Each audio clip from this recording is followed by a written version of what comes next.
Les grosses têtes de Philippe Bouvard sur RTL.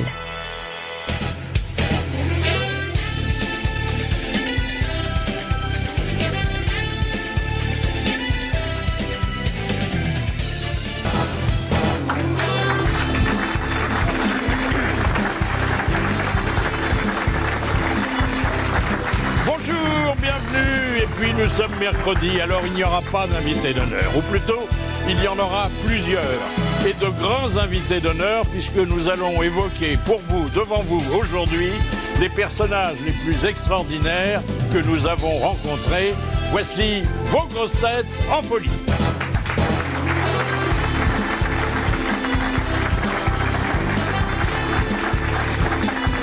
C'est en piétinant un gouvernement qu'un jour il a défoncé l'asphalte.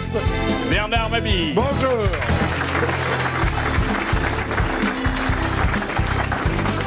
Que ce soit sur la route ou au lit, lorsqu'il prend son pied, c'est toujours avec Nick. Vincent Perrault. Bonjour à tous, bonjour. La plus discrète des indiscrètes, Mireille Dumas. Bonjour.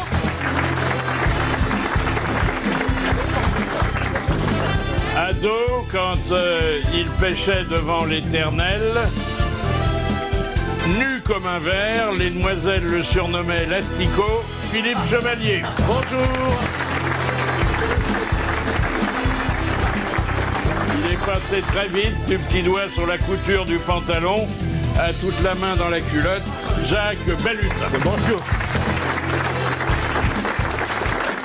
Alors, on part en vacances, on se prépare, et même avant de boucler les valises, il faut se trouver un pays d'accueil, il faut déterminer un itinéraire, il faut faire des réservations, et naturellement, il y a des pièges à éviter, et surtout des pays où il ne faut pas aller. Et alors là, le Quai d'Orsay était formidable.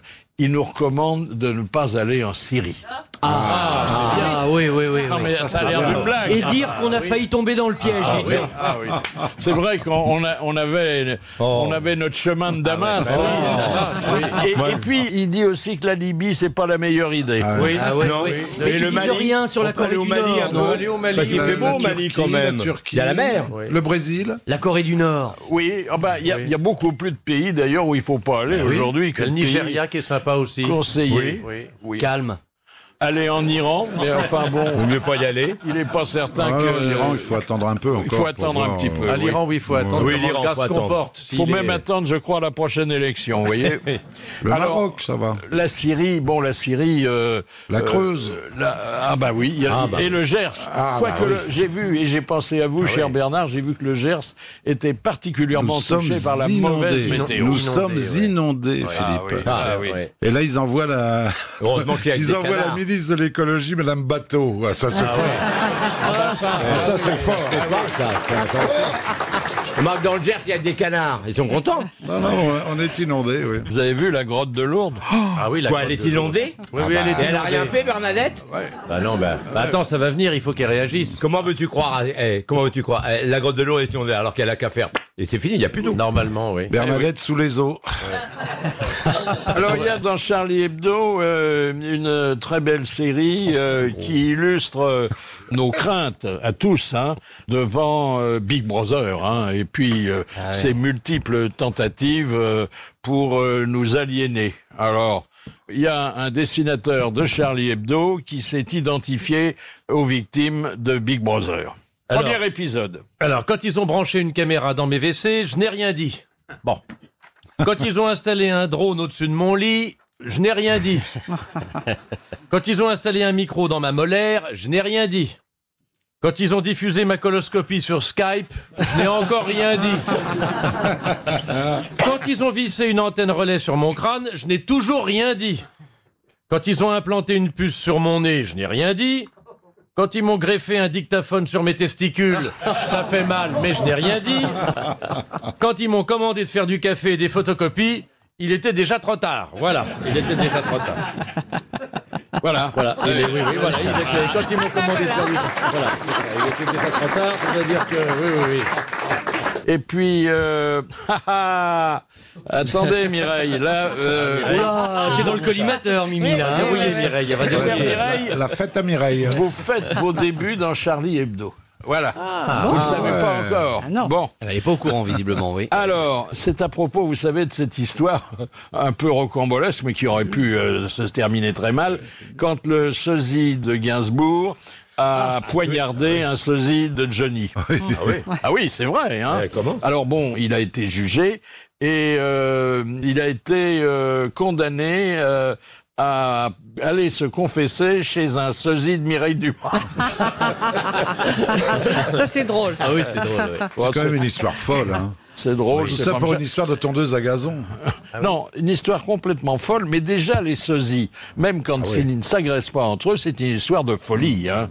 Alors, de folie douce, qui leur permet de vivre et de nourrir une petite famille. Moi mais j'en avais un, mais il est mort de faim.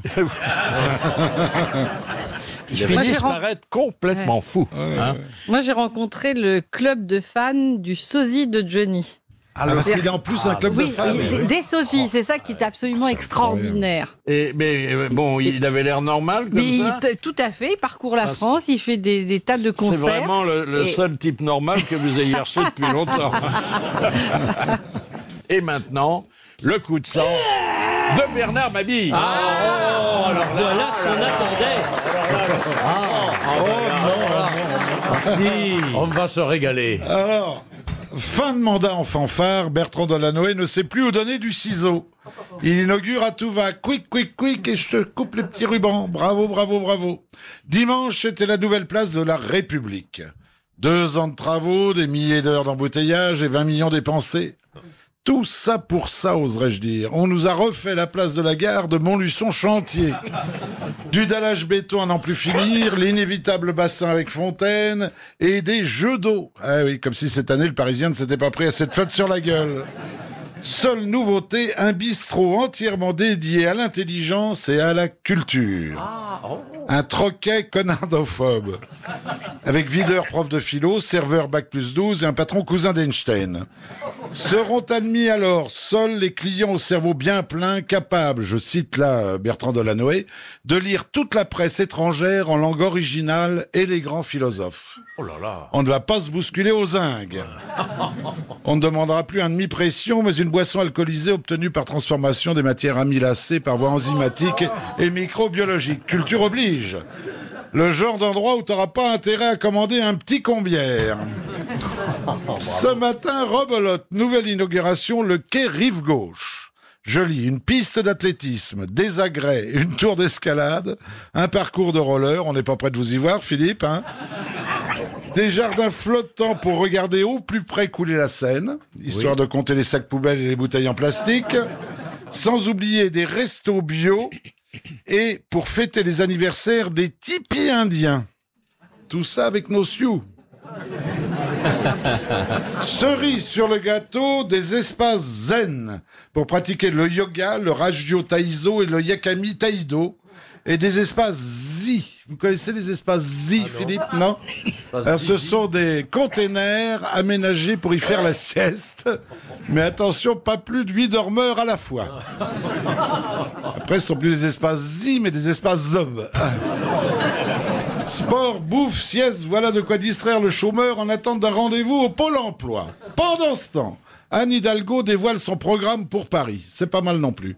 Créer un social club dans chaque quartier où les habitants pourront se rencontrer pour discuter. Et pour se foutre sur la gueule à l'occasion. Installer des marchés du terroir et de l'artisanat. Réinvestir les kiosques à musique pour y faire zim boum boum. Organiser les 24 heures du périph' réservées aux piétons et aux vélos pour faire la fête. Plus de bagnoles. Et étendre Paris Respire en passant toute l'année la ville à 30 km/h. Oui, comptez alors 2 jours pour faire Bastille République. Et si ça ne suffit pas, demain, elle nous demandera de pousser les bagnoles. Enfin, ouvrir les préaux d'école le dimanche pour en faire des lieux de jeux intergénération où se mélangeront les très jeunes et les très vieux. Billes et marelles pour les très jeunes, osselets pour les très vieux. Quand Paris devient Disneyland, à la mairie, ce ne sont pas les dingos qui manquent. Et alors, puisque le zen et l'antistress est à la mode, on inaugure cet après-midi le premier bar à chat dans le 5e arrondissement. Rien de plus apaisant, nous dit la propriétaire, que de siroter un café ou déguster une tarte en caressant un minou. Ah oui. Ça m'est arrivé. C'est vrai. J'en ai connu à Pigalle. C'était des bars à hôtesse. On appelait ça alors des bars à chatte.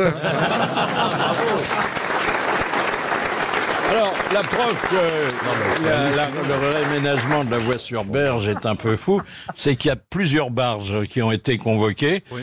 Là, ce sont des espèces de bateaux. Hein. Des bateaux plats, oui. Des bateaux plats, oui. Je ne sais pas ce qu'on va mettre dedans. La fête, des restos et des dancing, des boîtes de nuit. Oh, chouette.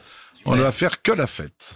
Avec quel argent? Il y a un dessin dans Charlie Hebdo qui évoque aussi ce bilan de la Noé, qui constitue en quelque sorte la bande-annonce des prochaines élections municipales. Hein. Faut pas s'y tromper. Alors bon, c'est un petit constat d'un brave type qui est il est un peu découragé. Il dit on ne peut plus rouler dans Paris, mais bon, ce qui me console, c'est que comme on peut pas trouver non plus à s'y loger, vaut mieux aller ailleurs. C'est un peu triste. Et puis Madame Hidalgo dont vous parliez, elle a quand même eu une idée. Elle va, elle a proposé, ça va se faire bien sûr parce qu'elle a le bras déjà très long. Elle va dédier une rue de Paris à Yves Saint-Laurent. Le problème, c'est que Christian Dior n'a même pas sa rue à Paris. Ah oui. Alors, on aurait pu commencer par lui, mon frère. Bon. Une invitée surprise que je vous recommande parce qu'elle exerce un métier peu connu. Il s'agit d'une organisatrice de tombées de dominos. Bonjour. Bonjour. Alors, Madame Piette, c'est un métier à plein temps que celui que vous exercez ? Alors, pas du tout. C'est une passion, un loisir qui nous prend quand même 6 mois de travail chaque année. Nous sommes tous bénévoles dans le groupe de travail. Bon, il faut quand même rappeler à ceux à qui ça aurait échappé, mais il y en a pas beaucoup sûrement, que à l'origine, et avec des dominos, mais pas seulement avec des dominos, on organise quelque chose qui, au départ, est très bien rangé et qui, ça met des heures parfois, et qui, en quelques secondes, s'écroule complètement.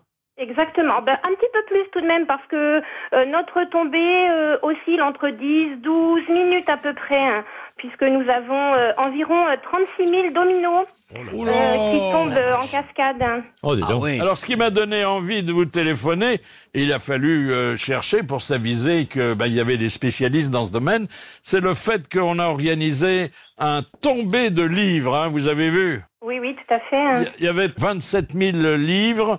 Alors, il avait fallu des heures et des heures pour les agencer. Et ils sont tombés en quelques secondes. Est-ce que c'est pas un peu frustrant de se donner tellement de mal pour ranger quelque chose et que ça se dérange en si peu de temps ? Non, pas du tout, parce qu'on y prend tellement de plaisir que... Non, pas du tout. C'est vraiment une grande partie de plaisir, un grand moment pour notre petite commune vendéenne, puisque nous nous trouvons à Chavagne-les-Redoux, dans le Bocage vendéen.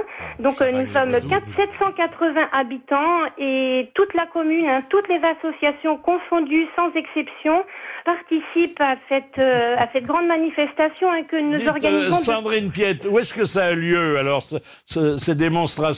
Il faut quelque chose d'assez vaste. Bien sûr, ça se passe dans la salle de sport de la commune, en fait.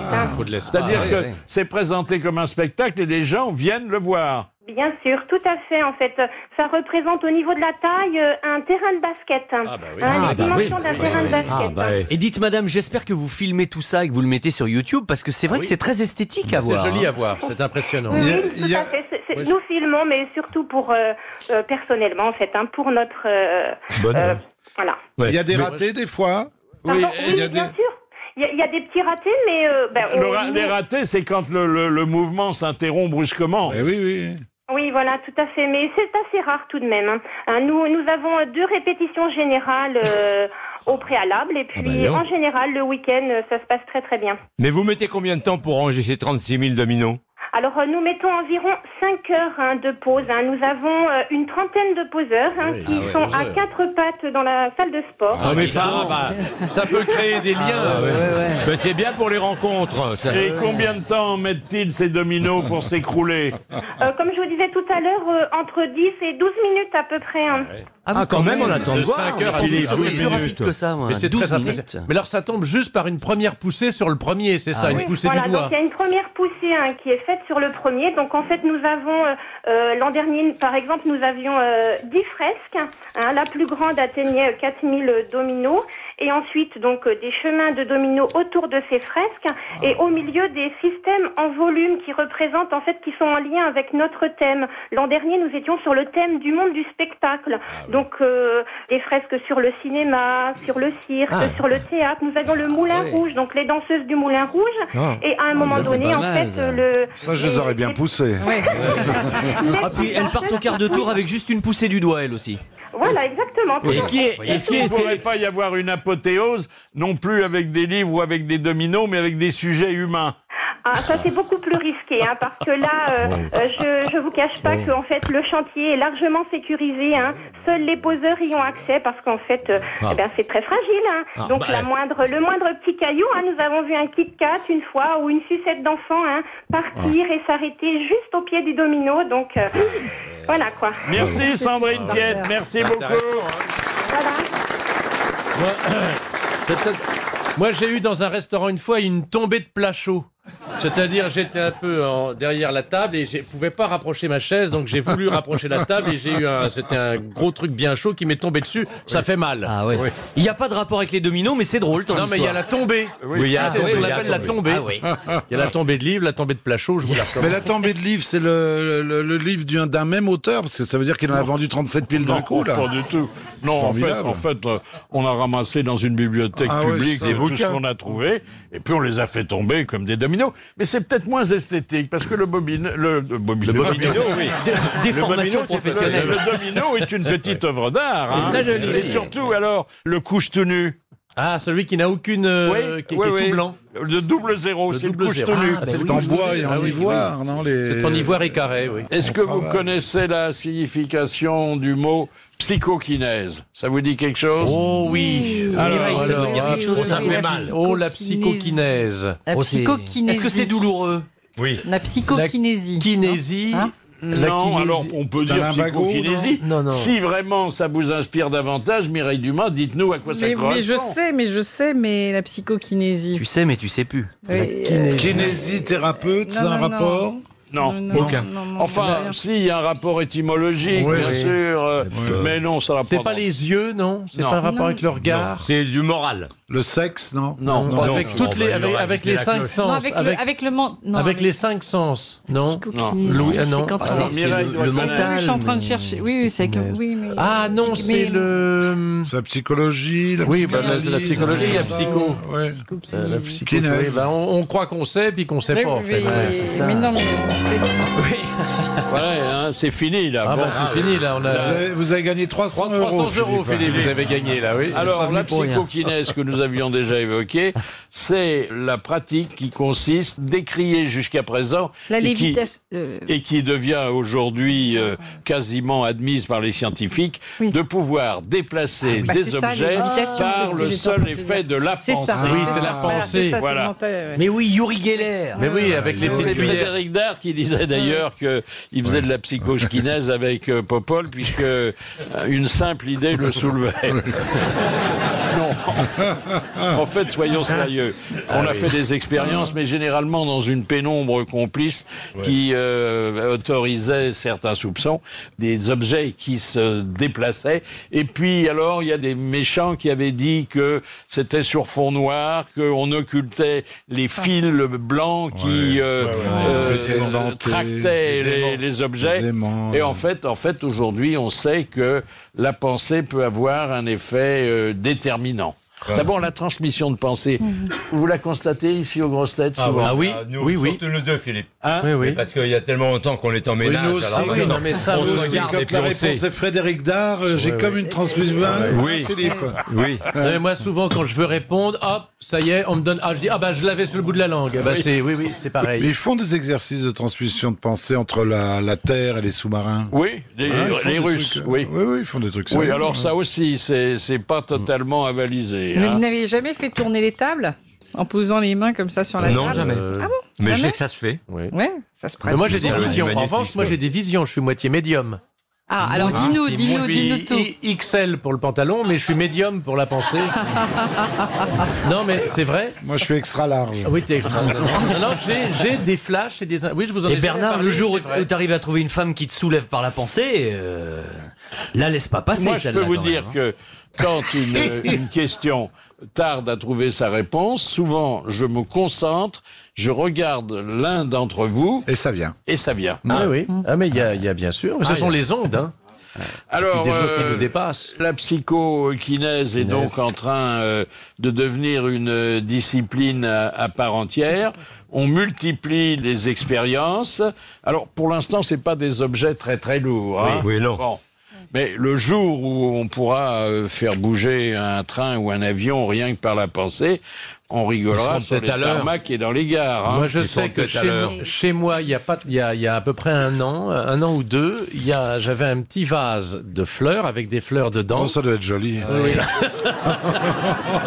Des fleurs Je en sens plastique. qu'on Des- va en arriver Et alors, Non, mais écoutez, c'est une expérience. Ouais. Eh bien, ce vase, Sur un apron. est tombé. C'est un vase à fond plat, hein, Oui. parce que mais c'est une boule au-dessus. Oh. C'est un vase en forme Oui, oui. rond, Oui, mais il y a je- quand même le fond plat. Il y avait un tout petit bouquet dedans, Oui. parce que je veux pas mettre gros, moi, tu pour sais que si offrir le à- fond est rond, il ne tient pas. Non, Ça mais passe le plus. fond est plat. Le fond est plat. Mais au-dessus, C'est le c'est haut rond. qui est rond. Aussi, il doit être joli comme vase. Mais c'est très joli, c'est coquet. On repart Bah, tout. ça va avec l'intérieur, avec le reste. Hein. Et donc, il est comment, donc, non, mais ce c'est pas vase prétentieux. Il est comment mais Il est c'est pas comment, ce prétentieux vase chez moi. Voilà. Alors Non, mais donc, dis-nous Alors, tout. t'avais un il y petit avait des bouquet. fleurs dedans. Oui. Bon. Oui, en Et- plastique ou La- fraîche non, des vraies fleurs. Des vraies fleurs, parce qu'il offre des Oh, vraies Il faut non, savoir non, de c'est- quelle couleur. Oh, bah, c'était des roses. Ah. Voilà. J'adore Et les de roses. quelle couleur Il les a- Alors qu'avant, j'y étais allergique, curieusement, mais Il les avait l'évolution. piqués sur la Elles tombe étaient de de son quelle voisin. Toujours couleur, les est-il roses que Bon, laissez l'artiste. la nuit, j'entends un bruit. Oui. courageux. Voilà. Je me La lève. vie de merde numéro 2. Je me lève et je vois que ce vase est donc tombé, si vous voulez. Donc les fleurs sont tombées. Mais les fleurs sont tombées très loin du vase. Les fleurs sont tombées, mais le vase n'était pas renversé. Ah, C'est extraordinaire. Et l'eau était tombée. ah oui, t'as des animaux bien Donc, dressés. C'est-à-dire quand que, même. c'est-à-dire que l'eau est sortie du vase, les Oui. fleurs sont Oh, sorties oui. du vase et le vase était debout. c'est parce Oui. que Un fantôme attendez. est passé. C'était parce Alors, que t'avais j'ai bu, demandé- c'était si rose. J'ai Vous êtes demandé. sûr que dans une crise de somnambulisme, vous n'avez pas bu l'eau du vase? Alors, est-ce que effectivement il n'y a pas, est-ce que Ouais, le chaton n'est pas somnambule, j'en sais rien, mais en tout cas, c'est quand même fort de café. Ah oui. Alors j'en ai parlé à beaucoup de gens, Oui. à des Et tout le monde s'est spécialistes. foutu de ta gueule quand Tout le même. monde s'est foutu de ma gueule comme d'habitude, mais en attendant, ça reste une énigme. Oui, c'est une énigme. Mais en honorant chaton, t'as peut-être fait trembler le plancher, non? Ah, ça doit être ça, t'as raison. Je pense que c'est l'onde de choc. C'est l'onde de choc, oui, j'y ai pas pensé. Et maintenant, vous présentez Zouzou. Vous connaissez pas Zouzou? Ah non. Eh ben, je connais Zouzou, pas c'est Zouzou. notre auditrice d'honneur. En fait, je l'appelle Zouzou, c'est un peu familier. Hein. Et on a droit à une Voilà, petite bise. Zouzou, en fait, c'est Florence. Tout à fait. Florence Perrard. Et elle mérite toute notre considération parce qu'elle est Vous aussi, Philippe. Vous enseignante. hein. aussi. Voilà. Voilà. Et Oui. professeur d'histoire. Alors, ça, vous allez vous Alors, faites pas passer le régaler. bac, là, Est-ce hein. que je peux vous demander comment aujourd'hui on enseigne l'histoire? Est-ce que vous êtes libre de choisir votre programme ou est-ce qu'il vous Ah est non, pas du imposé? tout. Il nous est imposé. Imposé. Oui. Par exemple, très souvent on fait l'impasse sur Napoléon. Hein? De plus en plus, c'est vrai. Oh bah déjà, il y a 10-20 ans, on n'en parlait presque plus. Et pourquoi? Parce qu'il est mal Je pense vu. Quoi. Si, en primaire, Bonaparte mais serait mieux vu que oui, Napoléon. voilà, peut-être, oui, mais en primaire, je crois. Moi, Oui. j'enseigne au lycée, donc voilà. Ah, ouais, ouais. C'est Vous êtes d'autres époques. prof de quoi? D'histoire-géographie Histoire géo, d'accord. à Versailles. Mais vous faites pas passer le bac en ce moment? J'ai réussi à trouver, je pensais rester Ah, vous dans avez- l'ombre, oui, un motif pour échapper aujourd'hui. Mais C'est-à-dire maintenant, que je les suis élèves sont découverte. seuls, quoi. Oui, les élèves sont seuls. Ah oui, je suis d'accord. partie tout à l'heure, j'aurais écouté Soyez sage, je reviens. Parfois, on mélange l'histoire et la géographie. ça Et arrive. même parfois, on mélange l'histoire, la géographie et l'économie. Hein. Oui, Si- bon, c'est pas incompatible. Bah, c'est pas incompatible, mais bon... Surtout ça- aujourd'hui, à l'heure de la mondialisation, Philippe, ça ne vous aura pas échappé. Oui. Non, mais ça finit par se mélanger dans les Non, pauvres non, têtes, pas à leur âge. Peut-être Non, au vôtre, non. Philippe. Mais Quel- non, les quel âge jeunes. Les jeunes distinguent bien l'histoire, la géo. Mais si vous voulez, écoutez, je vous invite. Oui. 70 avenue de Paris, un de ces jours. Si Quel, vous voulez. quel âge ont vos élèves? Entre 15 et 17 ou 18 ans, Oh, dépend ça doit si- être dur à voilà. tenir. Il y a hein, des sans filles. doute. Je n'ai aucun souci. C'est Faites-moi vrai confiance. Ah oui, Non. à la baguette. Il y en a, Rien que ça de vrai. il y en a pas qui essaient de vous draguer? Ah si. Ah, Ah bah oui. si, c'est Ah oui. normal. Ah oui. Ah Alors bon, on est comment vous toujours un peu réagissez? fasciné par Bien. ces profs, hein. Bien. Bien, très bien, il faut bien C'est-à-dire vous dites réagir. un par un, prenez... Ah bien sûr, ah bah oui, oui, j'établis comme une à la liste en télé. début d'année, et puis voilà, pour avoir le temps jusqu'au mois de juin. Et alors, qu'est-ce qui travaille le mieux, les filles ou les garçons? Ah bah jusqu'en terminale, c'est plutôt les filles. Ah oui, Et oui, bosseuses, les garçons vraiment. ont d'autres préoccupations, oui, vous ce que je veux dire, Philippe. Bah oui, en les fait. filles. Voilà, les filles, précisément. On peut pas tout faire, vous savez. C'est curieux qu'elles perdent tout après, hein. Donc ça, c'est de moins en moins vrai. C'est bizarre. C'est de moins en moins vrai, hein. Renseignez-vous, les elles dernières font des grandes statistiques. écoles maintenant, de hein. plus en plus, oui. Alors l'histoire, quand elle n'est pas contemporaine, bon, il y a peu de surprises, c'est à peu près toujours la même qu'on enseigne, mais la géographie, ça n'arrête pas de changer. Hein. Ah, effectivement. Mais du coup, ça rend le métier passionnant. Ah Ça oui. évite Ah de oui. ressortir toujours ces vieilles Ah fiches. oui, il faut se mettre au Se courant. mettre à la hein. page. Ça Parce nous que- maintient dans la jeunesse. Si vous écoutez pas la radio, le pays dont vous allez parler C'est possible. le mercredi, ça. il Donc, faut n'existe toujours plus être, depuis la veille au oui, soir. à l'affût hein. des dernières informations. Bon. Voilà. Et vous arrivez à écouter les grosses têtes? Alors précisément, en fait, j'ai choisi ce métier pour pouvoir écouter les grosses têtes, parce que chacun sait que les enseignants ne travaillent pas beaucoup. Donc moi, je me suis dit, qu'est-ce que j'ai comme solution? 16h, 18h, tout ça. Donc voilà, enseignant, c'est idéal. J'ai même demandé un emploi du temps Adapté. adapté. Ah, ça, c'est pour bien. pouvoir écouter. Ah, Donc, ça mérite voilà, pas un pas de diplôme cours après d'honneur. 16 heures. Alors, vraiment. Moyennant quoi, pratiquement tous les jours, je vous Quel dis. exemple vous êtes. Oui. N'est-ce pas Ah oui, Pour ça, les élèves. C'est une vraie vocation. ça nous réconcilie avec l'enseignement. Hein. l'école, Et ben voilà votre diplôme d'auditrice d'honneur à Merci mettre beaucoup. avec d'autres diplômes parce Bien que sûr. on ne J'en devient ai pas de nombreux. professeur d'histoire et Merci beaucoup, géographie cher Philippe. avec seulement son certificat d'études. Merci Florence, merci Zouzou.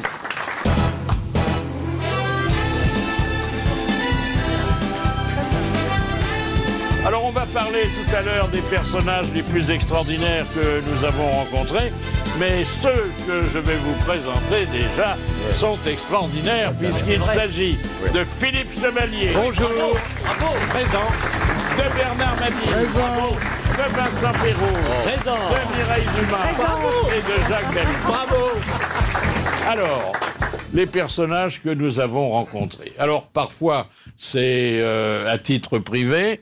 Parfois, c'est à titre professionnel. Mireille.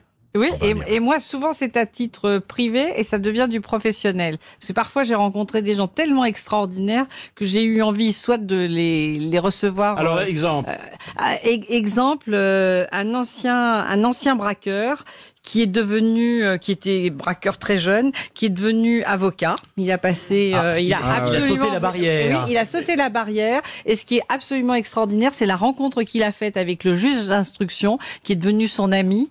Et le juge d'instruction est devenu moine.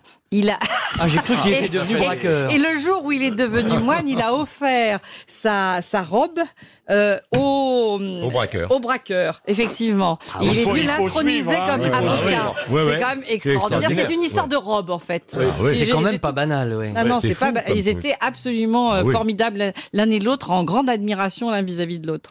Ah, il n'y a pas que ça, hein. Non, il n'y a pas que ça. Mais un braqueur de banque, un mec Oui, Ah ouais, braqueur ah de oui, banque oui, oui, sérieux, oui, quoi. oui, oui, oui. Qui a d'ailleurs qui a eu beaucoup de problèmes à devenir avocat, Et évidemment. ce qui est quand Parce que même des bizarre avocats- pour un garçon comme ça, c'est passer de la prison au barreau. Eh oui.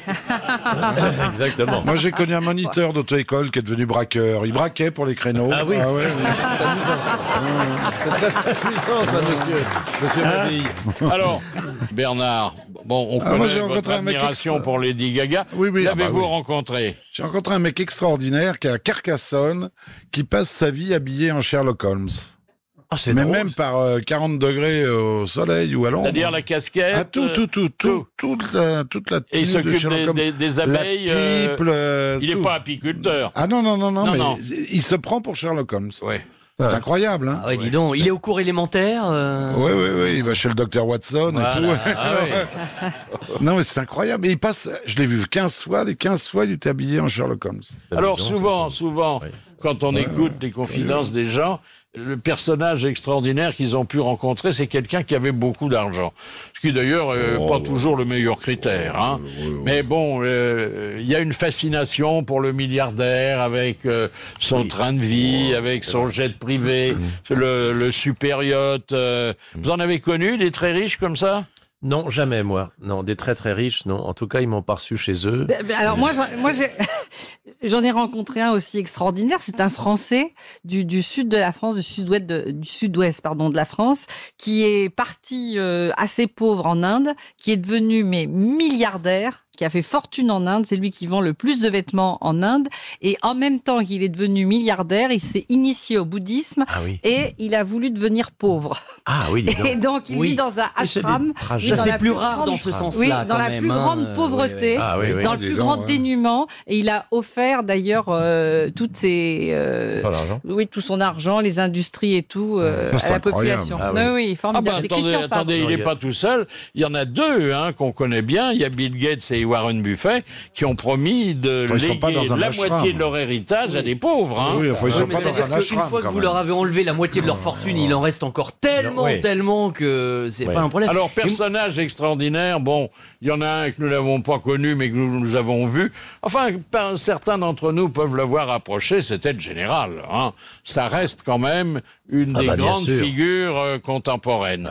Et comme un jour, nous avions invité son fils, l'amiral Philippe de Gaulle, et qu'il avait accepté notre invitation, eh ben, on a eu un témoignage à la meilleure source. Mon père a été le premier président de la République à faire la soirée des arts et des lettres. Alors ainsi, les acteurs, les actrices, les vedettes, et alors que toutes les femmes arrivaient avec des atours, Brigitte Bardot, en robe par conséquent, Brigitte Bardot est arrivée en pantalon et avec une tunique de hussard. Et il a simplement dit « chic, un militaire ». C'est ça, c'est le personnage à la fois le plus grave et le plus doué d'humour. Hein. Mais enfin, il était impressionnant, déjà par la taille. Hein. Heureusement qu'il est venu en hussard et pas en hulant. Elle est venue en tant qu'hussard. Voilà. Qu'est-ce que vous avez approché, vous, comme personnage contemporain considérable Écoutez, moi, Philippe, alors, vous allez me dire que c'est moins important qu'un président, mais moi, j'ai quand même approché Frank Sinatra. Qui était quelqu'un... Dès qu'on aime quand même le cinéma, la musique, ça fait partie des légendes américaines. Et c'était à l'époque où je connaissais bien Liza Minnelli, qui avait voulu me faire plaisir. Elle était en tournée à l'époque avec Sammy Davis Jr., avec Frank Sinatra. Je l'avais rejoint aux États-Unis. Et puis, un soir après le spectacle, elle me dit viens, on va au dernier étage de l'hôtel dîner. Je pensais qu'il y avait un restaurant. Et on se retrouve, l'ascenseur, les portes s'ouvrent. Deux mecs, alors c'était, je peux vous dire, des gardes de la sécurité qui étaient, on voyait bien que ça rebondissait un petit peu sous la veste et qu'il y avait des revolvers dessous. On arrive dans une grande suite. Je ne savais vraiment pas, je me doutais pas d'où on allait. Une suite qui faisait 100 mètres de long. On s'assoit sur un canapé, on commence à bavarder un peu. Et là, de loin, je vois arriver un petit monsieur dans un joli pull bleu. Et je me dis, nom de Dieu, c'est Frank Sinatra qui arrive vers nous. Et qui est arrivé, qui m'a serré la main, et mon attention avait été intriguée parce que vous savez, dans les hôtels américains, il y a des fenêtres assez larges pour les climatisations. Et j'avais vu un réchaud à gaz avec des casseroles dessus. Ce qui est quand même pas banal dans une suite d'un hôtel international. Et ben, c'est que Frank Sinatra se faisait envoyer d'Italie des pâtes au quotidien et il nous a fait des pâtes à l'italienne sur un réchaud à gaz. Donc ça, inutile de vous dire que c'est un des plus grands souvenirs de ma vie. Quoi. Puisque vous parlez de pâtes à l'italienne, moi j'en ai un. À propos d'un personnage que tout le monde juge pas recommandable, mais enfin qui a occupé longtemps la scène et qui d'ailleurs est toujours de ce monde, c'est Berlusconi. Alors Berlusconi, il vient à Paris parce qu'il vient d'obtenir la concession d'une chaîne de télévision. Et c'est d'ailleurs François Mitterrand qui lui a donné cette concession. Et alors il fait le tour des gens d'audiovisuel et je fais partie des gens qui sont convoqués à la nuit tombée et par une porte de dérobée afin que ça ne se sache pas. Alors bon, d'abord extrêmement gentil et documenté. Il appelle ma femme et mes enfants par leur prénom et il me demande de leurs nouvelles. C'est bon pour démarrer une conversation. Naturellement, il a une petite fiche avec tout ça. Mais enfin, ça prouve c'est une marque d'intérêt. Un homme organisé, donc. Bien organisé. Et puis alors, on a l'air de s'entendre, il m'invite le lendemain pour dîner.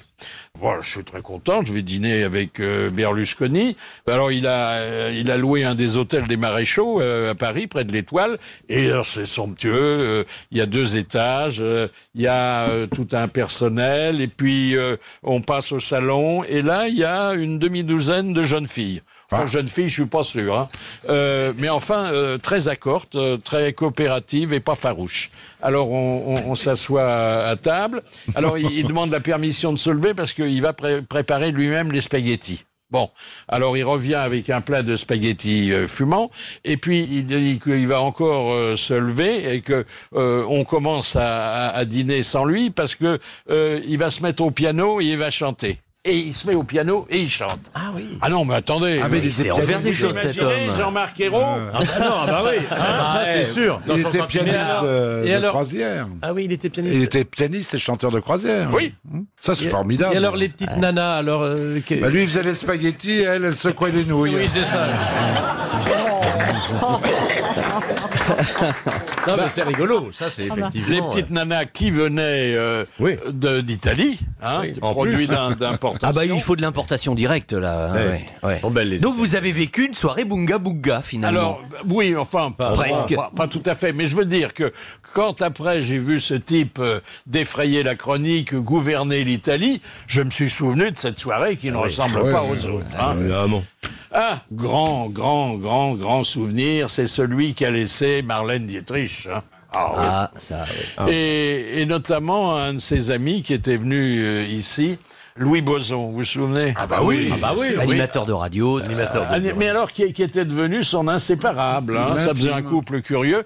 Et alors il nous avait fait de Marlène, l'ange bleu, la sophistiquée, un portrait de femme d'intérieur totalement inattendu. Quand elle a cherché un appartement pour son petit-fils, elle me dit « Vous avez des adresses ?» Alors je prends le Figaro.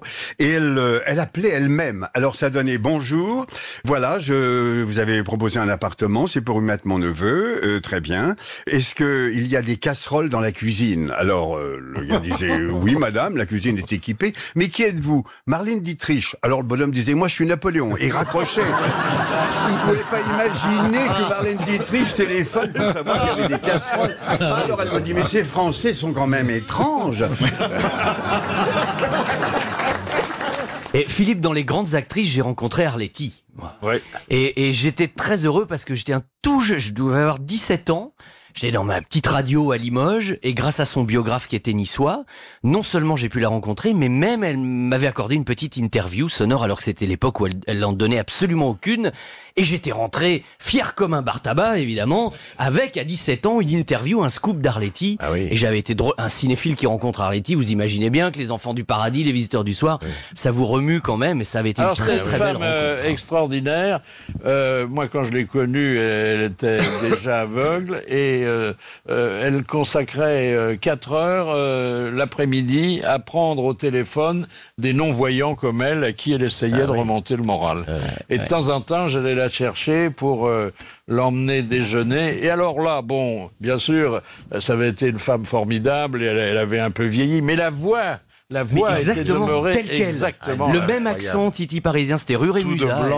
Et alors, petit appartement. Tu parles d'Arletty, Vincent. Moi, j'ai rencontré Alain Cuny, donc qui jouait aussi avec elle dans Les Visiteurs du Soir, parce que j'ai fait du bateau avec lui à Saint-Malo. Vous allez voir, c'est une anecdote très piquante. Puisque Alain Cuny était l'ami du père d'un de mes amis d'enfance avec lequel je faisais du bateau. J'avais 17 ans.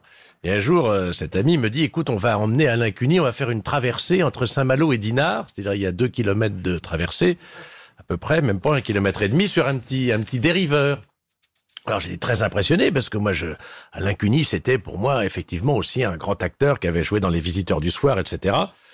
Et donc j'arrive à l'embarcation, je vois Alain Cuny, je lui dis bonjour monsieur, il me dit si vous le voulez bien, pendant la traversée, vous pouvez m'appeler Alain. Pendant la traversée, donc je l'ai appelé Alain. Et puis alors, c'est un monsieur assez hiératique, un peu un humoriste wagnérien. Il était pas tellement en avant poète tagada. L'humour est très intériorisé quand même. Très intériorisé. Et pendant toute la traversée, donc on allait... on faisait des ronds dans l'eau en réalité, c'était très sympathique. Alors il était là, il disait, parce qu'il avait suivi un stage de voile assez tardivement au Glénan, donc il s'intéressait au bateau, il disait la mer est belle. Voilà. Donc on a eu droit à ça pendant toute l'après-midi. C'était très sympathique. Et puis voilà. Il avait un peu de talent, mais il n'avait pas beaucoup d'humour. Ah oui, il n'avait pas beaucoup d'humour. Et quand il était charmant. Et là, il avait tourné, et là je parle sous contrôle de Vincent Perrault, il avait tourné, disait-on, dans des films assez dévêtus, et qui lui avait valu au début le surnom d'Alain Cuny. C'est-à-dire qu'il s'était fait piéger, je confirme, dans Emmanuel. Oui, c'est ça, il s'est fait piéger dans Emmanuel. Il s'est fait piéger dans Emmanuel. Il s'est fait piéger par un chèque, simplement, parce qu'il n'y avait pas de piège, mais il est l'initiateur au plaisir du sexe de Sylvia Christel dans Emmanuel. Oui, absolument. Gabin, vous l'avez connu ? Non, je l'ai pas connu et j'ai pas tourné avec lui. Mais par contre, encore un souvenir alors. Oui. Non, mais je peux vous en parler quand même. Mais par contre, parce qu'il parlait pas de. Par contre, en revanche. Mais en revanche. Par contre, j'ai quand même déjeuné à midi avec Richard Burton et Elizabeth Taylor. Ouais. Alors que je tournais avec Peter O'Toole, Peter Sellers et comment s'appelle-t-il Black Edwards. Pardon Blake Edwards. Non, pas Blake Edwards. Ça devait être dans Woody Allen. On était tous à table. Casino Royale. Pardon. Quoi de neuf, Pussycat. Quoi de neuf, Pussycat. Et on tournait donc les raccords à Billancourt. Et à 13h, il déjeunait, tu penses, Peter O'Toole, il déjeunait. Peter Sellers un peu moins parce qu'il avait déjà eu sa crise cardiaque. Woody Allen, il mangeait que des carottes. Bon. Et on arrive au resto du studio. Et qui on voit attabler déjà Richard Burton et Elizabeth Taylor, qui se lève parce que Burton avait tourné. Donc il y a l'affiche Burton, Taylor, Balutin. Do you know Jacques Balutin, French actor? Hello, how do you do? Very well. Et do you take a glass of whiskey? Non. Oh là, tu rigoles. Ils avaient déjà chacun une bouteille de Bordeaux vide devant Burton et devant Taylor. Ils avaient chacun une bouteille de Bordeaux vide. Oh, Peter, hello, machin, ils avaient tourné Beckett, ils s'embrassent, machin. Et là, les bouteilles arrivent, et ça a duré tout le repas qui s'est terminé vers 15h30, 16h, où les assistants faisaient Peter, yes. Et les mecs, ils parlaient, ils ne bafouillaient absolument pas, ils en étaient à la fine champagne, qui descendait. Non, laissez la bouteille. Et nous, on regardait ça médusé, et ça s'est terminé vers 17h. Ils se sont levés, ils se sont embrassés, absolument pas bourrés. Mais nous, rien que l'odeur, on n'était déjà pas bien. Rien que l'odeur des bouteilles qu'on avait vu passer, on se sentait mal. Ils ont tourné après. Et après ça, on est allé sur le plateau, ils ont tourné. Et je me rappelle très bien parce que dans What News Pussycat, Peter O'Toole, il avait une dame qu'on avait engagée pour repasser sa chemise. Il avait toujours la même chemise bleue. Et il en avait une 30 ou 40 sur un cintre, sur un portant, pardon. Et il y a une bonne femme qui l'avait et l'autre passait. Parce que entre chaque prise, il changeait de chemise. Parce que, il tremblait comme ça. Tu vois? Alors, le metteur en scène faisait, Peter, ça, vous y êtes? Yes. On va la faire? Yes. Action. Et là, rien, impeccable. Il faisait, non. Coupé. Et là, il ruisselait. Mais quand je te dis ruisselait, il ruisselait, tu vois, et en l'espace de quelques secondes, la chemise était trempée. Ah, c'est drôle, ça. Et là, il y avait une habilleuse qui arrivait, hop, on le séchait, l'autre arrivait avec la chemise propre, on en fait une autre, Peter, yes, hop, il remettait son truc, comme ça, il tremblait comme une feuille. Attention, prêt, Peter, yes, vous êtes prêts, yes, action. Action. Et retranspiration. Et coupé, et à chaque prise, il changeait de chemise. Mais ça m'étonne pas. Les grands acteurs transpirent énormément. Moi, c'est mon cas, par exemple. Alors, autre épisode sur le même film, quand même. J'arrive au maquillage le matin avec Robert Rollis. Robert Rollis. Ouais. Les assistants nous disent dans votre loge, hein, et après vous allez au make-up, au maquillage. D'accord. Là, il nous accompagne là. C'est le mec, il nous fait le maquillage là. Ok, c'est une chambre. Là, bon, on frappe. Rien. On refrappe et on entend en français entrez. Bon, on entre et Ursula Andress, dont on avait vu que le docteur No, se lève. Moi je dis yes. Se lève entièrement nu. Oh là là. Oh là là là là.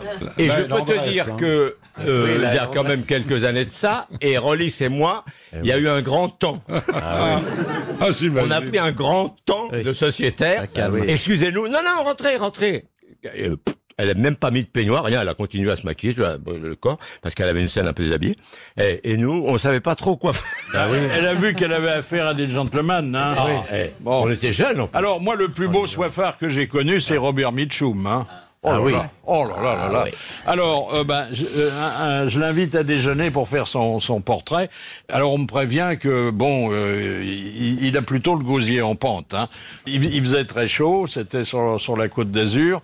Alors, il arrive, très simple, et moi, j'étais tellement troublé que je commence par lui dire « Bonjour, monsieur Redford ». Bon. Il va être content. Mais enfin, comme il avait déjà un peu bu, il ne relève pas. On s'assoit et on était trois. Alors lui, moi et l'interprète.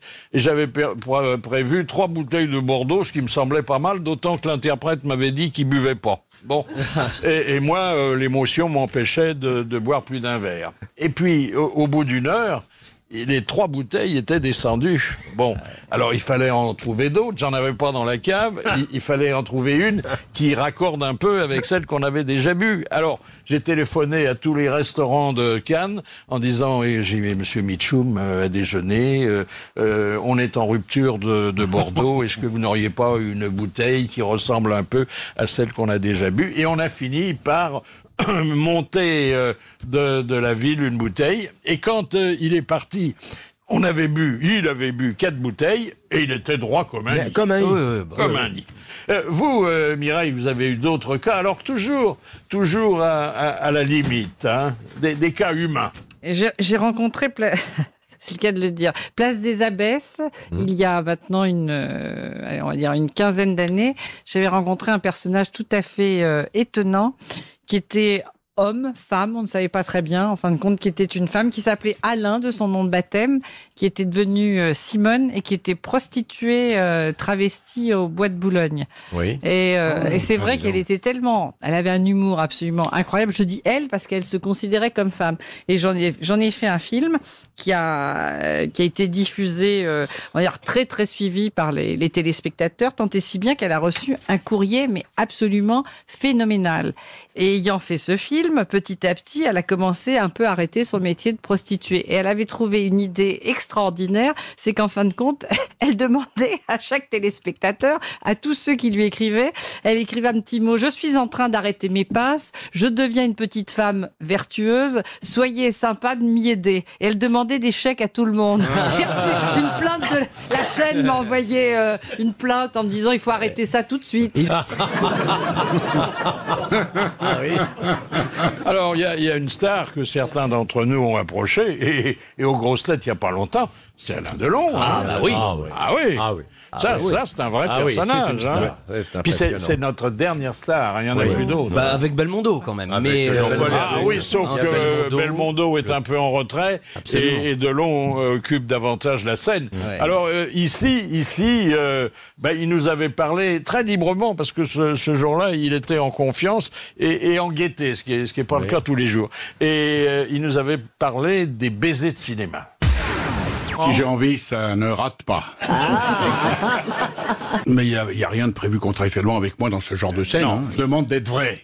J'ai rarement connu des acteurs qui s'embrassaient pas sincèrement. Il faut vraiment que ce soit un ton en face. Ben oui. On vit. Mais tu sais, je vais déjà t'expliquer la différence entre un comédien et un acteur. C'est que le comédien joue. C'est un métier qu'il apprend très jeune. L'acteur, lui, c'est un accident. Il est là, on l'a mis au service du cinéma. C'est un instinctif. L'acteur vit ses rôles. C'est tout à fait différent. Mais il y a des comédiens qui vivent leur rôle aussi. Ah ouais, je sais pas qui c'est alors.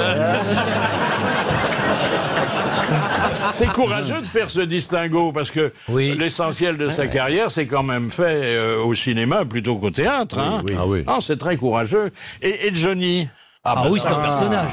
Johnny, vous l'avez tous. En plus, attendez, Johnny, c'est pas seulement un personnage. D'abord, c'est un survivant. C'est quand même un homme qui devrait être mort 10 fois après tout ce qui lui est arrivé. C'est un ressuscité. Vraiment. Et je peux vous dire que j'étais à Bercy samedi dernier pour aller voir le soir du concert de ses 70 ans. Eh ben, je peux vous dire qu'il m'a encore mis une sacrée calotte parce que 2h30, comme il a fait à 70 ans, coucher sur scène, faire l'amour avec son pied de micro. Je sais pas si vous avez vu, il a joué avec ça. Coucher sur scène, Molière est mort comme ça. Hein. Oui, mais lui s'est relevé. Oui, c'est vrai. Et tout seul. Ah non, on ne sait pas d'où il tire l'énergie. Et surtout qu'après, il avait encore d'autres choses à faire. Et après, il est allé au théâtre de Paris. Et le lendemain. Oui. Moi, je le voyais souvent parce que mes parents avaient une maison à côté de Loconville, donc c'était mon idole. Et Loconville, c'est la maison de Sylvie Vartan. Donc je guettais en vélo, je m'arrêtais devant le portail et je le voyais arriver. Vous étiez au mariage? J'étais au mariage, bien sûr. Eh bien, j'aurais dû vous étiez invité. Vous étiez invité, moi j'étais pas invité. Oui. J'étais en parasite. Tu t'es immiscé? Je me suis immiscé. Vous n'aviez pas un vieux pantalon de Oui, bien sûr, oui, mais j'ai eu pas mal de fringues de lui parce que j'étais copain avec le gardien de la propriété et il me les revendait. Ah, l'autre, il comprenait pas pourquoi ses slips disparaissaient. J'ai eu un des costumes du Palais des Sports, des pantalons en paillettes, des trucs comme ça. Ouais. Le pantalon en paillettes, je l'ai mis un soir pour aller en puis surprise. Il a craqué. Bah oui, il était un peu usé par la sueur de l'idole. Il t'aurait donné le Harley Davidson, c'était plus pour toi quand même. Non, c'était avec Thierry, avec le Luron, c'était surprenant parce qu'un jour il me dit j'ai loué une villa à Saint-Tropez, on descend travailler là-bas. Bon, alors pour aller en voiture de Paris à Saint-Tropez avec Thierry, ça mettait déjà 4 jours parce que on faisait tous les bons restaurants, vous voyez, sur la route, il y en avait. Et le mec qui ouvre la porte à Saint-Tropez, c'était Nicholson. Oh merde, Jack Nicholson. Jack Nicholson. Ah oui, d'accord. Jack Nicholson. Après, on rentre dans le salon. Alors, si tu vas me dire, c'est normal. Bernard Buffet dans le salon, c'est normal. Oui. Bernard Buffet, Annabelle. Il n'y avait que des gens archi connus. Amanda Lear était là. Grand souvenir. Alors peut-être que le Luron mérite d'être rangé parmi les personnages les plus extraordinaires. Ah oui. Étonnant quand même. Hein. Étonnant. Déjà par son Alors talent. Étonnant sur scène et comme vous l'avez dit, Bernard, étonnant dans la vie. Hein. Ah oui. Ce n'était que des surprises tous les jours. Des bonnes et des moins bonnes? Non, disons des bonnes. Et Belmondo alors? Belmondo, au moment moi j'ai tourné avec lui. Le plus flamboyant, c'était aussi un personnage à la ville. Hein. Ah oui, magnifique. Mais un personnage très physique. Hein. Oui. Très sympathique. Jacques l'a connu plus à cette période-là. Moi, je le connais plus depuis 3 ans. Il est évidemment un peu plus calme. T'as joué dans Cartouche, il était jeune. Ah, t'as joué dans Cartouche? Oui, il était avec Claudia et c'était une Cardinal, idole. Parce qu'il dit Claudia comme ça, mais enfin, si tu pouvais dire Cardinal pour nous quand même. Claudia Cardinal, on tournait à Pézenas, et il est très simple, Jean-Paul. Il va se balader, il a rien à foutre, tu vois. Et c'était des attroupements. La première semaine, non, ça allait à peu près. Il y avait que les gens de Pézenas, tu vois. Au bout d'un moment, ils ont fait, bon, foutez-lui la paix, il est là, il travaille, laissez-le. Bon, non. Mais c'est qu'au bout d'un moment, ça commence à se savoir. Les gens montaient de 7, ils montaient de partout pour voir Jean-Paul. C'est quelqu'un qui attire la sympathie d'une façon extraordinaire. Parce qu'il est réellement comme ça. Il est réellement... Mais vous en profitez puisqu'il arrive qu'on vous confonde avec lui. Oui, mais ça aux Indes. Aux Indes. Précisez quand même que c'est aux Indes. J'arrête dans un hôtel aux Indes, faut quand même le faire. On partait en safari aux Indes. Bon. Et le mec qui nous ouvre la portière du taxi, qui prend les bagnoles, il me regarde, mais fasciné. Mais tu sais, quand quelqu'un te regarde, tu dis, qu'est-ce qu'il a ce mec? Et là, je comprends, il me prend pour Jean-Paul. Mais il me prend vraiment pour Jean. Et il me quitte plus, il porte mes valoches, il va me chercher machin, il va me chercher ma clé, il m'accompagne dans la chambre. Et tout le temps, il pense que je suis Jean-Paul Belmondo. Et ça a été génial tous ces jours parce que je faisais ça. Hop, il m'appelait un taxi, il m'appelait pour Jean-Paul tout le temps. Je sais pas pourquoi, tu vois. Alors que vraiment. Moi, je ressemble pas beaucoup. J'ai eu cette chose-là une fois. C'était dans une petite supérette à côté de chez moi, à Paris. On était en plein, c'était le début du théâtre de Bouvard. Et donc, on a été effectivement, comme ça, on était lâché devant des millions de téléspectateurs. Les gens ne nous identifiaient pas encore très bien, mais c'était une émission qui cartonnait. Et alors, je vais dans mon rayon entre les pâtes et le riz, et puis je vois une petite vendeuse, qui était là et qui me regarde, mais stupéfaite. Elle m'avait vu sans doute la veille dans l'émission qui passait à 8h moins 20. Et là, elle me regarde et puis je passe mon chemin. Je lui souris gentiment, évidemment, en tant que future star. Et là, j'entends derrière moi, je passe mon chemin, j'entends « Oh, Mimi Mati !» Donc j'ai été pris une fois dans ma vie pour Mimi Mati. Je vous jure que c'est vrai. Oh, ben, je te crois. Jacques Balutin, citation. Alors, de Madame Romer de Besançon, qui a dit « L'histoire ne retiendra de Pompidou que ses gros sourcils, de Léon Blum la figure de balai chaussée de lunettes, Giscard ne sera plus que le grand maigre avec des cheveux collés, et Mitterrand, l'homme aux dents limées. » Qui a dit ça? Un politique ou un humoriste? Un humoriste. Un caricaturiste, un dessinateur? Non. Guy Bedos? Non, un comédien. Un comédien? Galabru? Non. Jean-Yann? Jean-Yann, ouais. Oui. Ah, Jean-Yann, bravo. De Madame Mademoiselle Fritz de Cornimont, qui a dit la devise des Kennedy, ne pas se laisser abattre. C'est Coluche. Qui a dit ça? Coluche. Non, pas Coluche. Des proches? Non. Non. Toi, tu connais bien. Tu vas le dire. Ah non, là, c'est une indication. Hein. C'était le Luron. Non. Non, je veux pas. Frédéric Dard. Oui. Ah bah oui. Bah oui. Alors tu m'as aidé. Attendez, monsieur Mabille, vous avez fait un spectacle tout entier sur Oui, mais je Frédéric ne Dard. connaissais pas cette citation. Parce que c'est drôle. De jamais se laisser abattre. Elle est belle. Ne pas se laisser abattre. Toutes les citations de Dard sont... Alors, nous avons eu des témoignages de première main sur l'un des personnages les plus extraordinaires que certains d'entre nous ont connu et qui aujourd'hui a disparu. Le témoignage d'Amanda Lear sur Salvador Dali. Ah bah oui. Et notamment sur Salvador Dali et l'argent. Vous savez, Salvador Dali était pas très regardant parce que il voulait pas mettre ses lunettes, donc il était très très vaniteux. Il voulait pas, quand on prenait un taxi à New York, quand il y avait au compteur $3, $10, etc. Il sortait de sa poche des billets de $100 que ce gars-là, sa femme lui donnait tous les jours des liasses de billets. Et les billets de $100, c'est pareil que les billets de $1. Tu vois, ça a la même dimension. C'est vert. Et donc il donnait au chauffeur, pour pas mettre ses lunettes, il donnait $100, $200, $300. Moi, j'étais absolument horrifié. Et le chauffeur taxi disait « Oh, thank you, Mr. Darley. Oh, thank you, God bless you. » et tout ça. Dieu vous bénisse. Bon, forcément, tu parles. Et donc, moi, j'ai tout cafeté à sa femme. J'ai dit, vous savez... Un gala. Tu trouves ça bien, toi? Écoute, attends, il filait des $300-400 à des taxis. T'as pas raconté ça à Voici? Et donc, elle a dit, c'est intolérable. Dorénavant, c'est Amanda qui payera. Donc, elle me donnait à moi la liasse de billets pour que moi je donne les pourboires. Évidemment, moi je trichais un petit peu, j'en gardais un peu pour moi. Bah, évidemment. Je vous présente Amanda Bagnier.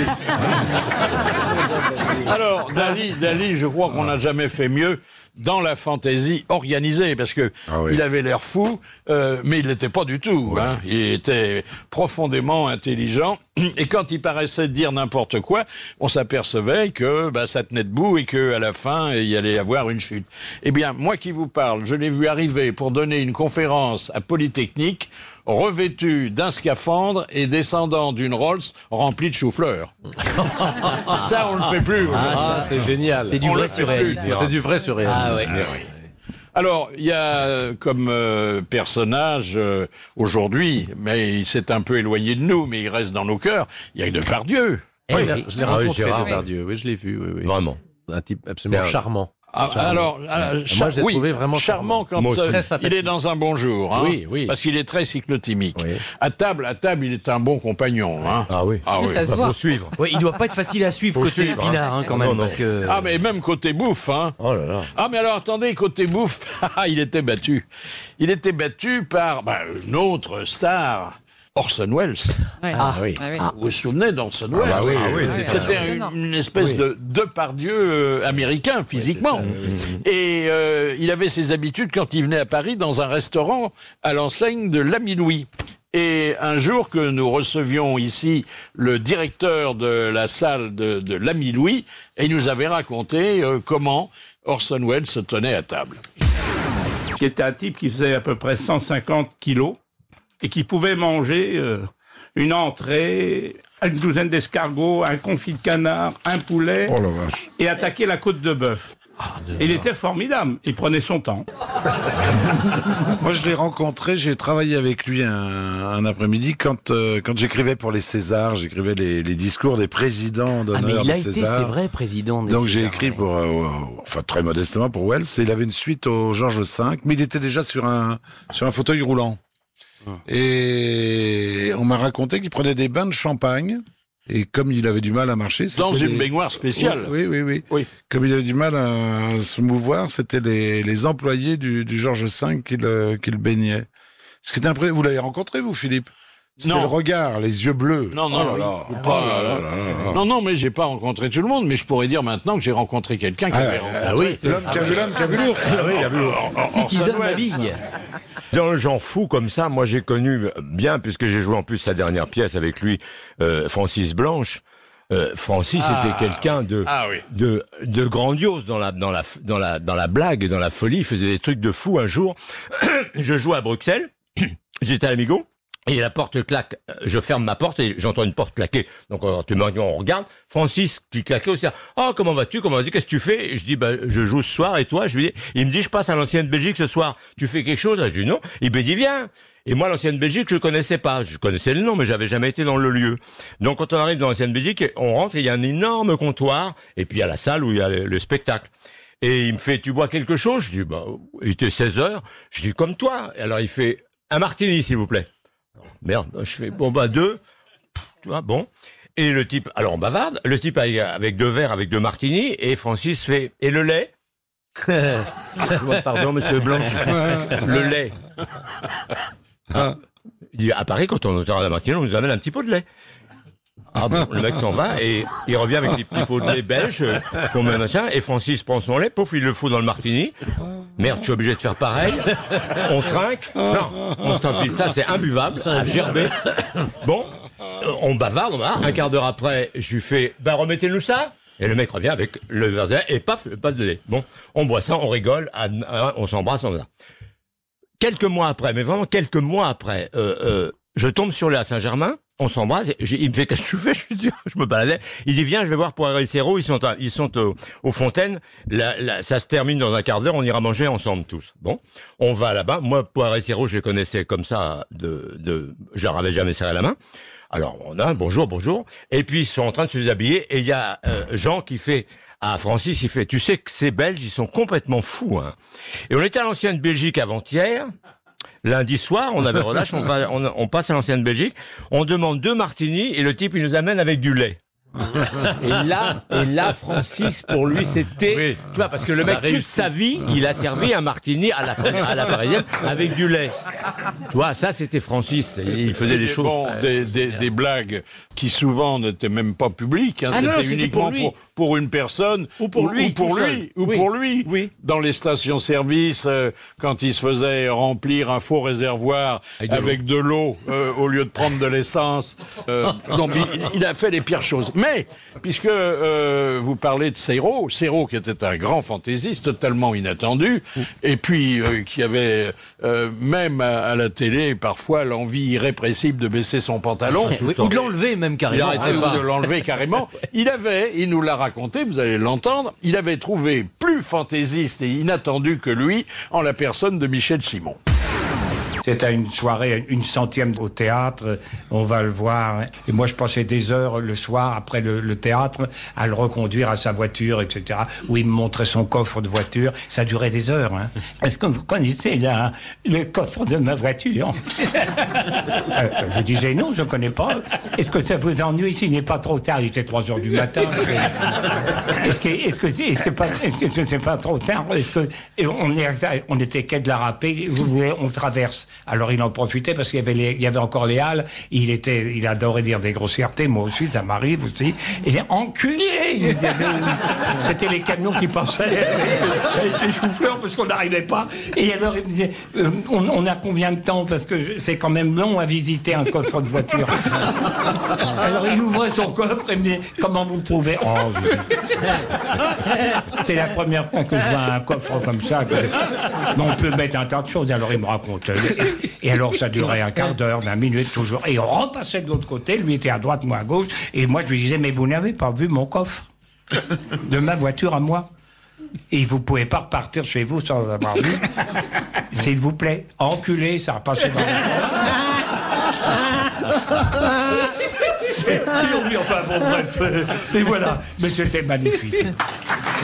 C'est deux grands comédiens qui se donnaient la comédie tous les deux, et sans aucun public. Faire des facéties fabuleux. Bon, des grands farceurs, on en a connu. Hein. On en a connu. L'amoureux était pas mal aussi. Hein. Il était pas, je l'ai pas connu, je l'ai connu tard, moi. J'ai joué avec lui, il était déjà âgé. Il avait un truc qui était très drôle en scène, c'est que, de temps en temps, d'un seul coup, il avait un éclair de génie, parce que c'est un mec de génie. Et d'un seul coup, le dimanche après-midi, il chopait un couple au premier rang, et il commençait à faire son numéro qu'il avait rendu célèbre. C'est votre femme? Oui. Dedans, vous n'êtes pas près de la perdre avec la robe qu'elle a. C'est des rideaux que vous avez pris des rideaux de la salle à manger. Et il commençait à faire son numéro. Et les gens hurlaient de rire, bien sûr, ils étaient contents. Hein. Donc, et ça durait ce qui l'amusait. Mais ça faisait au moins 3-4 minutes, souvent. Au moins. Et là, d'un seul coup, il ne savait plus du tout où il était. Mais il savait plus dans quelle pièce il jouait, etc. Donc, il me regardait. Et je le regardais, il me faisait « Et alors ?» Je faisais « Oui, quoi donc ?»« Qu'est-ce que vous me dites ?» Je dis « Attendez, moi je vous dis rien, c'est à vous de me parler. » Et on faisait un numéro, et il était comme... Mais dans la vie, je ne l'ai pas connu, moi, à l'époque où il était une grande, énorme star, où il faisait des trucs... Mais sûrement... Philippe, dans les grands blagueurs et les grands farceurs, il y a Jean-Paul Belmondo. Les blagues qu'il a pu faire à ses partenaires, à son maquilleur, vous pouvez pas imaginer un jour son maquilleur. Oui, Week-end à Zuidcote, il s'en rappelle. Il foirait les prises alors qu'il y avait 5 avions qui devaient passer, la moitié de la ville qui explosait, et puis il prenait un fou rire, et puis Verneuil s'arrachait les cheveux en disant faut la refaire, on va la refaire dans 2 jours, le temps de tout remettre en place. Mais bien souvent son maquilleur rentrait dans sa chambre, il lui mettait, parce que son maquilleur disait je me ferais bien une chèvre ce soir en parlant des dames, ce qui était d'une délicatesse absolue.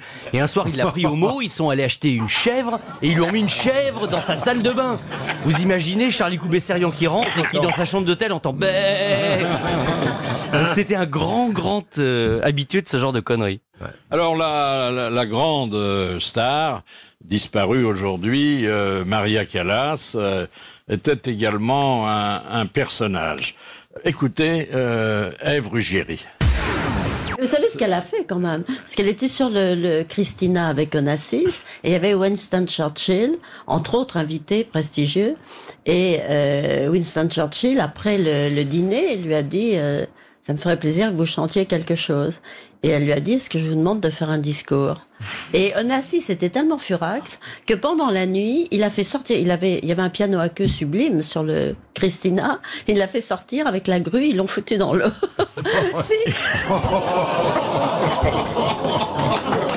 Et Mike Jagger.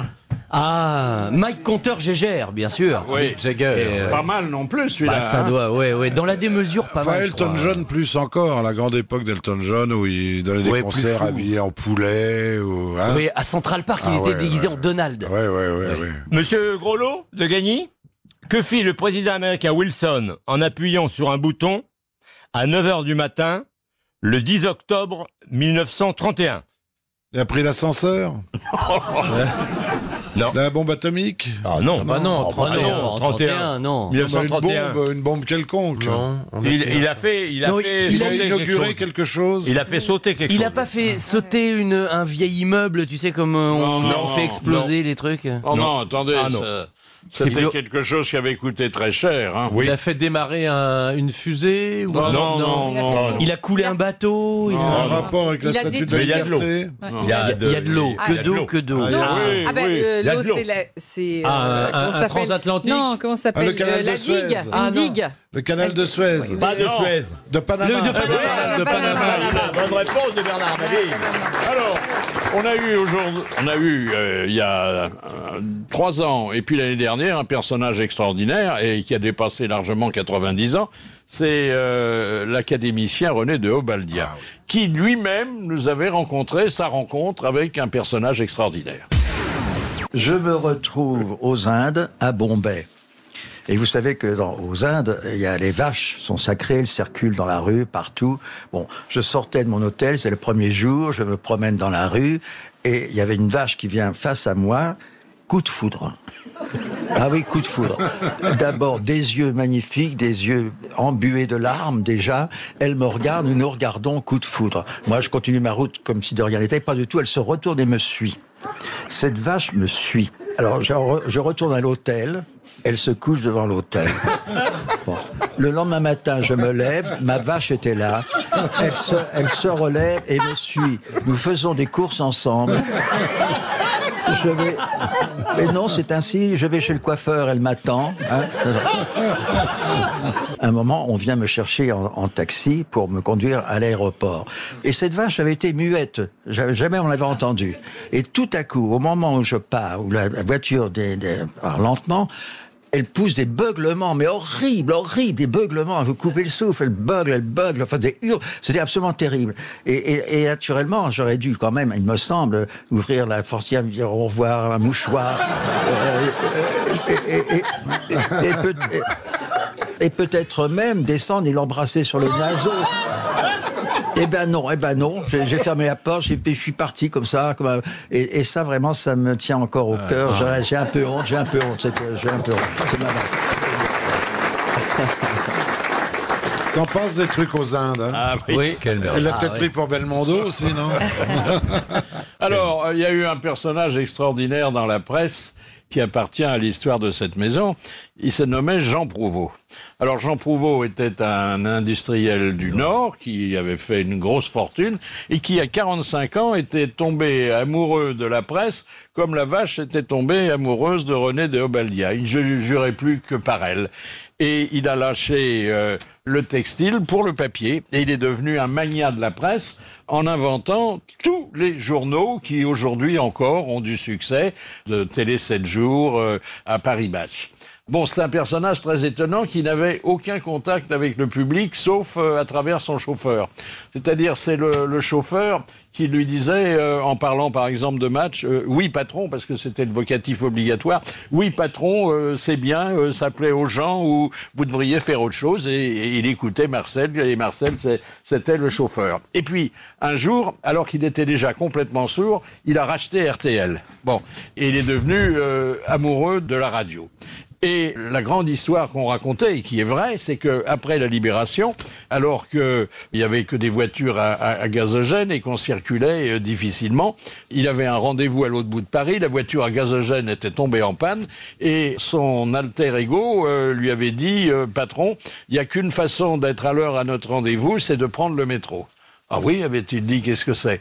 Eh ben, il lui avait expliqué, et il était allé dans le métro. Et effectivement, 20 minutes plus tard, il était à l'autre bout de Paris. En sortant, il avait dit à son conseiller, « Dites donc, c'est formidable, hein, le métro. Faudrait en parler dans Match pour que les gens connaissent. » Philippe, est-ce que c'est de Jean Prouvost aussi, cette anecdote de son chauffeur qui lui demandait une augmentation? Oui, oui. Il a dit, oh écoutez Marcel, on n'est quand même pas parmi les plus malheureux. Oui, c'est vrai, c'est de lui. Hein. Oui. On lui avait dit, parce que, je l'ai dit, il était très sourd, on lui avait dit, patron, vous devriez acheter un sonotone. Il dit, pourquoi tous les gens qui ont quelque chose à me demander parlent plus fort? Jean-Claude Brialy, il en avait connu, Brialy. Il avait une collection c'était son métier, je pense, de monstres sacrés. De connaître les gens inaccessibles, oui. Il les connaissait intimement. Il allait déjeuner ou dîner chez eux. Par exemple, Barbara, qui tenait pas pour une grande cuisinière. Un jour, elle me dit, je vais te faire un dîner. J'ai dit, écoute, je sais qu'elle mangeait 15 ans et un cornichon. Je lui dis, non, sois gentil, on ira au restaurant. Non, je veux te montrer que quand on aime quelqu'un, on peut faire quelque chose. Donc très bien, je vais donc dîner chez elle à Porte de Saint-Cloud. Elle avait un duplex. Souvent, je sonnais, j'avais peur parce qu'elle répondait pas. Alors, j'appelais la concierge, je me disais, elle s'est peut-être endormie ou asphyxiée, ou enfin bon, non, pas du tout. Alors, elle m'ouvre avec sa robe de scène, enfin une chose de dentelle noire, très sophistiquée.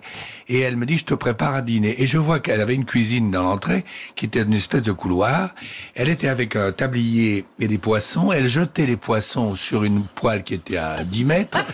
Et comme elle était myope, une fois sur deux, les poissons tombaient par terre.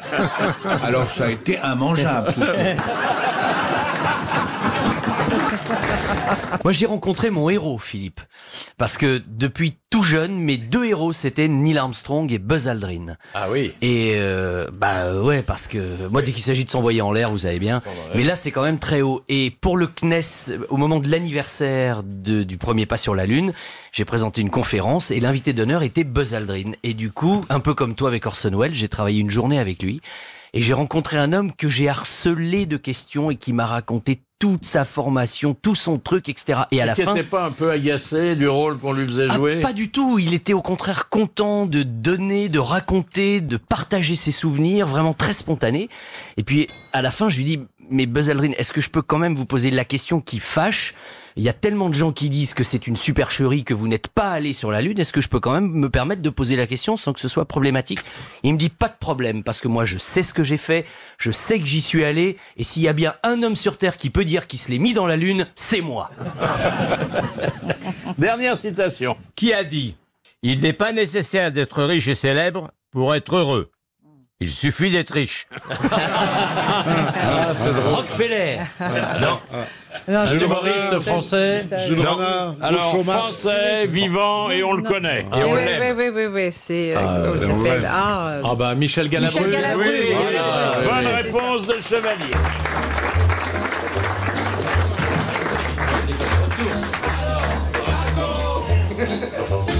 Oui, il y a une petite histoire de Madame Thomas de Versailles qui cherche un interprète. Ça pourrait être Vincent Perrault. Mais avec plaisir. Alors, c'est une femme qui discute avec son médecin.